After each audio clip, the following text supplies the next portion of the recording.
every American citizen must have an equal right to vote. The administration of elections is primarily a state and local responsibility. Whether you voted for the very first time or waited in line for a very long time, by the way, we have to fix that.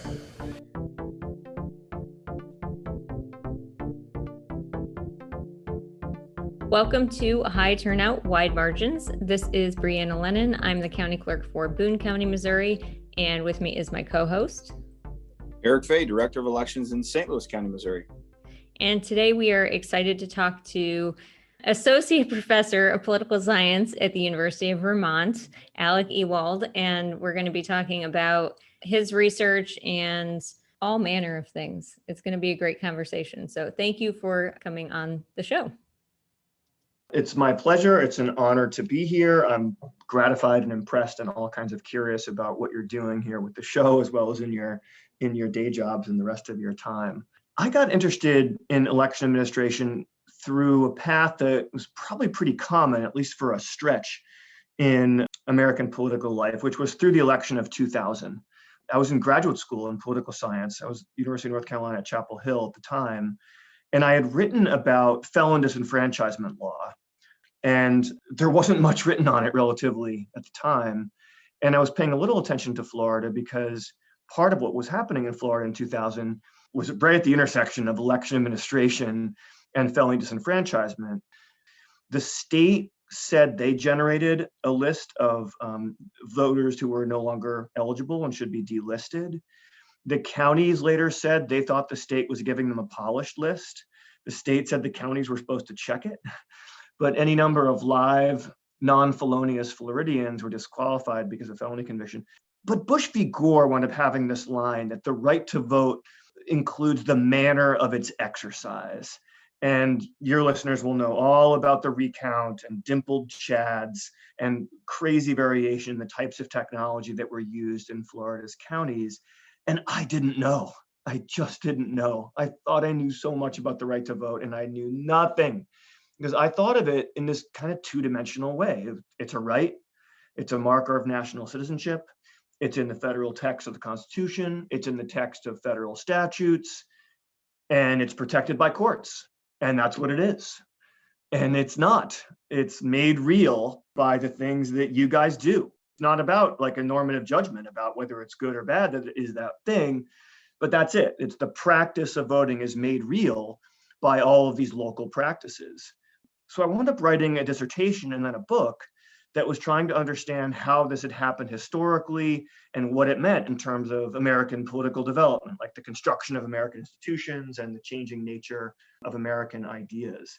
I really have come to think that election administration has always involved and continues to involve these really deep and important normative questions. And it's really this kind of layered, blended authority structure where the national government and the state government and local governments are really helping to run the show. So, for example, Vermont and Maine are the only two states, actually Puerto Rico is not a state, but Puerto Rico is also a place where prisoners can and do vote. So Vermonters who are in prison vote by absentee ballot. So whenever I'm talking to a Vermont town clerk, I'll ask him or her how often they have that experience. For you, and if you know at all how the voting actually is carried out in Vermont in prisons, because it's interesting to me because I actually observed voting in a prison in Ukraine, believe it or not, for a presidential election in Ukraine, because there prisoners can vote in prison. It was a scary and fascinating process all at the same time. But you know, are the prison administrators, do they just, you know, line these folks up and give them a ballot, or, you know, what happens? No, yes, no. I mean, it's by and large, in most years, it is absentee ballot in your town of previous residence. So you write to the town clerk, if you're not registered, you can register. The DOC, the Vermont DOC, does have its own guidance that requires them to provide registration and voting materials to prisoners. They say they do that. it's a difficult thing to study. DOCs are, they're a pretty risk averse type of institution, and it's not, voting in prison in Vermont, I would say, it's not quite as studied as many of us wish that it was. But so the no, yes, no, we had a very activist Secretary of State.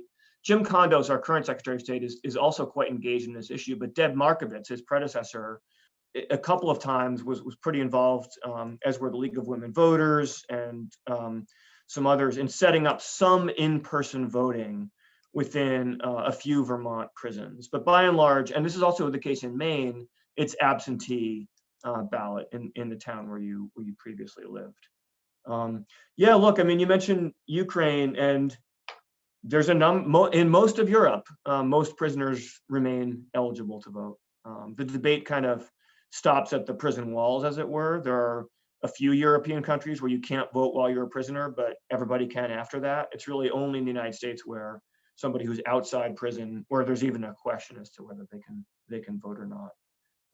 But like the misinformation and disinformation problems are really, really serious. A lot of people who are eligible to vote do not know it. And I have to say, I talk to a lot of people in universities, students as well as faculty. There's so much discussion and I've written some of these articles, but like there's so much discussion of the most restrictive states. There's so much discussion of the handful of states where some people are disqualified from voting even after their sentence is over, that Americans tend to think that if you've got a criminal conviction, you can't vote. And it's not true. In fact, probably about 2/3, if not more, of Americans with felony convictions are eligible to vote because their sentence is over, or including in many huge states, some of them neighboring you guys, if you're on probation, you can vote. If you're on parole, you can vote in some big states. By the way, a quick note on this that people might be interested. The Marshall Project is this remarkable media organization that focuses on the criminal legal system, and it has an extraordinary website, and they do some of their own reporting, but they also have a daily digest of all sorts of other stuff.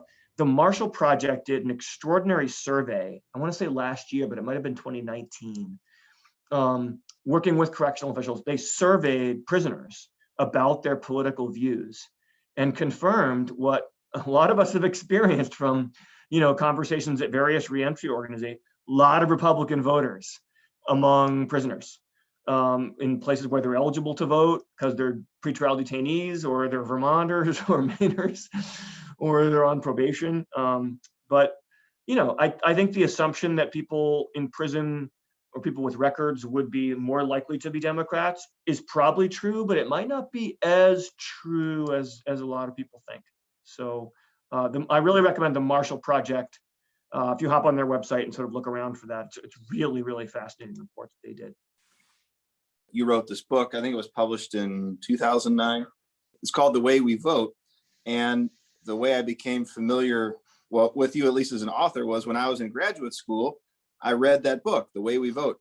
And I was kind of just getting my start in election administration at that point.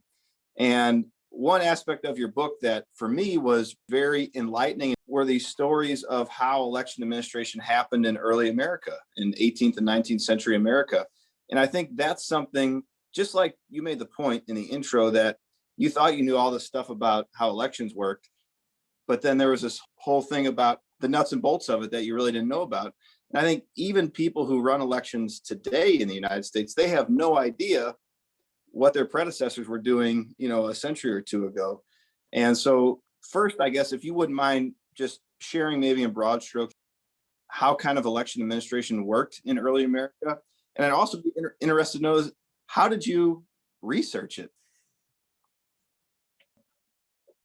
Part of this book, and from my experience of writing it, and inevitably from my own experiences of growing up in small towns, mostly in Vermont, I wound up much more positive, at least about the potential effects of local election administration and its potential kind of good fit with American democratic thought, American ideas about popular sovereignty. I mean, my methodology was pretty idiosyncratic. I read a lot of primary documents, for example, from the Jacksonian conventions, that remarkable period in the 1820s, 1830s. when the franchise was really broadened in the United States. And there were just these, and I really recommend these documents. There's a couple of books that collect excerpts from some of these state constitutional conventions. They're amazing, amazing stuff, just political theater, political theory, just tremendous arguments about who counts and how elections should be structured. I read a lot of court cases, obviously. I read a lot of secondary literature, history textbooks and other books about election administration that have been written sort of prior to the time. Yeah, there's a couple of historical things. And, you mentioned like the 19th century, but going back even a little bit further, there's a great sort of observation about the development of American voting rights and American voting generally. That is, the United States had democracy before bureaucracy. And what that means is that we had a relatively broad franchise, obviously, admittedly, among men. And there were some states, and this is actually an important subpoint, there were some northern states where free blacks were able to vote very early. But certainly among men, and in virtually all cases among men with property, compared to any country in Europe, the United States had a quite broad franchise and relatively broad participation in elections too, before there was any real governing capacity at the state level or certainly the national level. So when you think about something like a property test, a state might say that there would be a property test, but where were all of the records of property ownership kept? Where were all the voting lists kept? Those things were all kept locally. There was spectacular variation in how Americans voted. I had no idea about this, but through the 19th century, in at least some parts of the United States, some people voted voice, viva voce is this Latin phrase for live voice.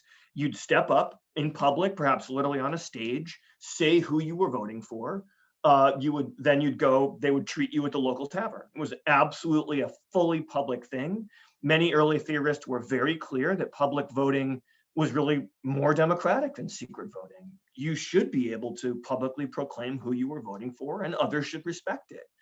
And that was actually, there were at least 2 states when Congress first required voting to be by ballot in 1871, that were still a few states that were voting by voice that late into the 19th century. So like that fact of like, and even where voting was written, it sometimes involved a type of ballot where you would write down effectively in public who you were voting for. Second part of this, even as American elections shifted to ballots, the ballots were often colored and would be you'd be handed a ticket, a party ticket, outside the polling place that had drawings on it to help you if your literacy skills were partial. It was colored in a certain way. You knew who was handing it to you. It was the party's election slate. It was totally public. So the local setting was absolutely critical there. And that really fed into, I hadn't really grasped the importance and the just amazingness in a lot of ways of what we call the Australian ballot reform. Some critics mocked it as penal colony voting, even then Australia, or kangaroo voting. The sort of cliches and stereotypes for Australia haven't changed much, which is kind of depressing.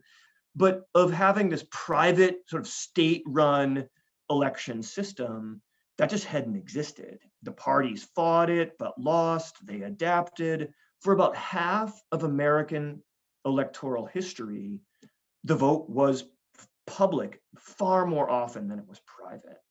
And the local setting and local control was absolutely essential to that. To come back to your sort of opening question, about what I learned from this whole process and how it shifted my own view here is that really from the beginning, local authorities, state authorities, and national authorities have really had this shared and blended power over the right to vote and over elections and how they're run and what the right to vote means. Since, as I said, I understand the right to vote is this practice, is what we actually do. If you think like the right to vote is a national thing, the only thing the local folks are there to do is to help make it work, then the local folks are just like a risk and a problem. But if you think of the right to vote as a thing that we do, and you understand the local officials as the people who actually make it happen, then you're much more kind of able to see it in a different way. Growing up in Missouri, when I was a kid, there's this famous painting. It's called the county election, but as a kid, like in 4th grade learning Missouri history, it made no sense because there were no voting booths. Everybody was outside. but I never gave much thought to it after that. And it wasn't really until I read your book that it made sense that there was this, people milling around. Some of them were obviously drunk, and there was a guy on some steps, like taking an oath, and there were some people behind on the stage that were kind of recording something. And that's really, like you say, that's what elections were in a lot of the United States for a long time. And that painting, which I have to confess I did not know was Missouri, it's fun to think about that painting as a Rorschach test, because people saw really different elements of that. Some people were like, it's a ritual, it's a celebration, it's a reason to show up. And don't underestimate that. Like, I want to have something interesting happen in my life. I want my neighbors to hold me in esteem as somebody who shows up for public stuff that matters. Honestly, I might enjoy having a drink at somebody else's expense. I might enjoy putting my arm around some people that I agree with, and maybe we shout some stuff at some people we don't agree with, and that's going to be fun in a different way. Like, this makes the election like a ritual event that I look forward to participating in a really active, personal way. Whereas somebody else is going to look at that painting or stand there in that town square and be like, this is actually dangerous.